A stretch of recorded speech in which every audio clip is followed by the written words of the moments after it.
বাইরের জেলা এবং বিশ্বের বিভিন্ন দেশ মিলে যে পরিস্থিতি, কুষ্টিয়াতে ওই পরিস্থিতি এখনো আমার হয়।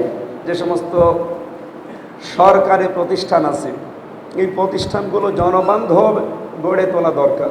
বাংলাদেশ জামাত ইসলামী থেকে কুষ্টিয়া সদর আসনে নমিনি ঘোষণা দিয়েছে। আমি তো রাজনীতিতে নতুন, আপনারা জানেন। বাইরের জেলা এবং বিশ্বের বিভিন্ন দেশ মিলে যে পরিস্থিতি, কুষ্টিয়াতে ওই পরিস্থিতি এখনো আমার হয়। এলাকার ফকির ভিক্ষা পায় না, এরকম একটা কথা আছে না? কালকে আমি মেহেরপুরে ছিলাম, প্রায় 1-1.5-2 লাখ মানুষ, অথচ কুষ্টিয়ায় আলোচনা করলে 10-15 হাজারের বেশি মানুষ হয়। মানুষ তো আমি একই। এই জন্যে বাইরে এবং বিশ্বের অন্যান্য দেশ মিলে যে পরিস্থিতি আল্লাহ দিয়েছে, কুষ্টিয়াতে ওইটা আমরা কাজে লাগাতে চাই। সবচাইতে বড় বিষয়, কুষ্টিয়াতে যে সমস্ত সরকারি প্রতিষ্ঠান আছে, এই প্রতিষ্ঠানগুলো জনবান্ধব গড়ে তোলা দরকার।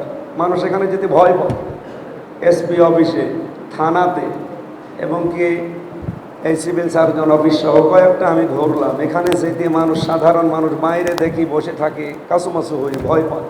আমরা এগুলো জনবান্ধব হিসাবে গড়ে তুলব আগামীতে ইনশাল্লাহ। চিনি কলটা চালু করা দরকার, আপনারা জানেন, এটা আমাদের জন্য এখন অবধারিত হয়ে পড়েছে।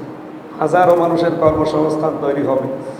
এরপরে আমরা ঘোড়াই ব্রিজ যেটা আছে, এটাও খুব দ্রুত বাস্তবায়নের চেষ্টা চালাবো আগামীতে। মজমপুরে, এখানে যেহেতু কুষ্টিয়ার ভেতরে একটা গুরুত্বপূর্ণ জায়গা, এখানে ওয়াই সিস্টেমের একটা যদি ফ্লাইওভার বানানো যায়, এখানে আমার মনে হয় এই জায়গায় যানজট নিরসন হবে এবং কুষ্টিয়া দেখতেও ভালো লাগবে। এরপরে চাউল শিল্পকে এটা আধুনিকায়ন করা লাগবে। বাংলাদেশের ভেতরে যে 2 জেলায় চাউল বেশি হয়, কুষ্টিয়ার এখানে আর ওদিকে নওগাঁ রাত্রায়, আমরা এই 2 জায়গার ভেতরে কুষ্টিয়াকে বাংলাদেশের টপ জায়গায় নিয়ে যেতে চাই ইনশাআল্লাহ। ড্রেনেজ ব্যবস্থা এবং রাস্তা প্রশস্তকরণ, এটা আরও বেশি দরকার। আপনারা বৃষ্টির পানি হলে কিভাবে পানি বেঁচে থাকে, ময়লা, এগুলো আমরা লক্ষ্য করছি। সামনে এগুলো আমরা ইনশাল্লাহ সেই জায়গায় নিয়ে যাওয়া দরকার। অন্যান্য বিশ্বের উন্নত বিশ্বে যেভাবে নিয়ে যায়, আমরা কুষ্টিয়াকে ওইভাবে নিয়ে যাওয়ার চেষ্টা চালাবো ইনশাল্লাহ।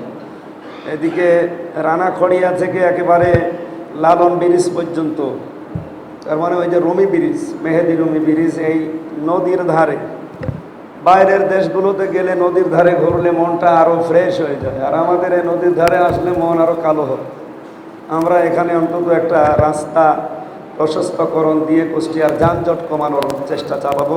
সর্বোপরি বাংলাদেশ প্রশাসন, যে বিশেষ করে পুলিশ, এটা পুলিশ সেবা যেটা দরকার, এটা এখন যেহেতু ওনারা আগস্টের 5 তারিখের পরে অধিকাংশই নিষ্ক্রিয় হয়ে আছে এবং নিশ্চুপ হয়ে আছে, এটা আমরা সর্বাত্মকভাবে কাজে লাগানোর চেষ্টা করব সবার দোয়া নিয়ে। আমি যেহেতু সবার বয়সেই প্রায় ছোট, সবার কাছে শুভকামনা চাই এবং দোয়া চাই, এই বলে আমার আলোচনা শেষ করছি।